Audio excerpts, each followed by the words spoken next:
वृत्ति निरूपण, ये तो पढ़े ही रहते हैं, हमने कभी इनको माला लिए तो देखा नहीं, और कुछ भजन ध्यान तो करते नहीं है, इसलिए तो केवल हमें लगता है कि बस खाते पीते हैं इसी में, और कोई भजन नहीं। ये हमने संतों को देखा है। एक संत भगवान 8 बजे सुबह उठते थे गंगा नहाने के लिए, 8 बजे सुबह, पर वो एकांत में, तो लगता 8 बजे सुबह गंगा स्नान करते हैं, प्रायः 3 बजे स्नान हो। तो एक दिन जिसमें वो शयन करते थे उसमें गए, काफी बड़ा था, एकांत में आश्रम की। आज इनकी वृत्ति देखेंगे क्या है, बहुत ही गंभीर मुद्रा में रहते थे, पर प्रायः पूरे आश्रम में था कि ये प्रमादी हैं, सोते रहते हैं। 11 बजे तक उनको जगते पाए हम, जहां सब लेटे उनको उठ के बैठ, वो लेट गए थे, उठ के बैठ गए। 3 बजे तक बिल्कुल एक आसन पर, 3 बजे फिर लेट गए, 8 बजे सुबह। संतों को जानना बड़ा कठिन, उनकी क्या दिनचर्या है, वो कैसे भाव में रहते हैं। केवल बाहरी व्यवहार देख करके उनकी निंदा कर देने से सुकृत नष्ट हो जाएंगे, भक्ति ढक जाएगी। स्वरूप निरूपण, ये महात्मा में तेज तो है नहीं चेहरे में, ये तो ऐसे ही मालूम देते हैं, कोई साधु तो नहीं, क्योंकि चेहरा नहीं बता रहा है। नहीं, ऐसा नहीं है। अगर महात्मा की पहचान करनी तो तुम्हें महात्मा होना पड़ेगा। महात्मा बनकर ही महात्मा को पहचाना जा सकता है, दूसरा नहीं पहचाना जा सकता।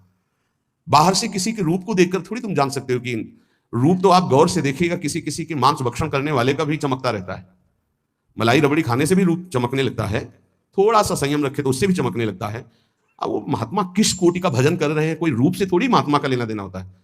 अब श्रीधर बाबा की छवि जब लगे तो आप देखना लंगोटी है, हड्डी हड्डी दिखाई दे रही, गाल चिपकी हुई, आंखें धसी हुई, आपको पता है, खुद देखे हुए हैं कि 24 घंटे भजन में मगन। तो किसी महात्मा के रूप को देख करके ऐसा कोई रूप निरूपण करेगा तो उससे अपराध लग जाएगा, और प्रायः ये ध्यान नहीं दिया जाता। ऐसा धातु निरूपण, भगवत विग्रह ये पाषाण का है कि ये धातु का है, सामने पूछे ये पत्थर के भगवान है कि इसमें अष्ट धातु के, घोर अपराध बुद्धि।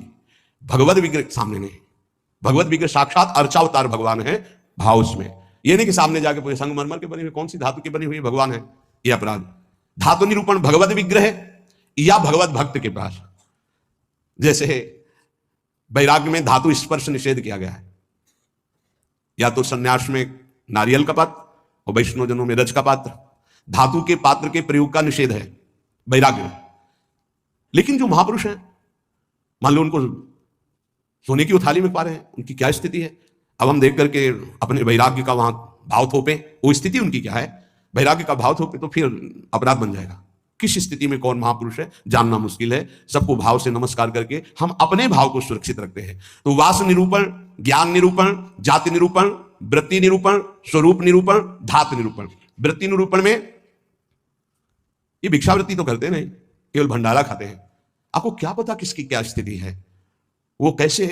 संतों की लीला भगवान जानते हैं, या तो वो संत जना दे तो जानने में। अपने लोग इसकी परवाह करते हैं क्या, कहीं कौन से अपराध ऐसे बन जाते हैं जो हृदय को कठोर कर देते हैं। इसलिए शांत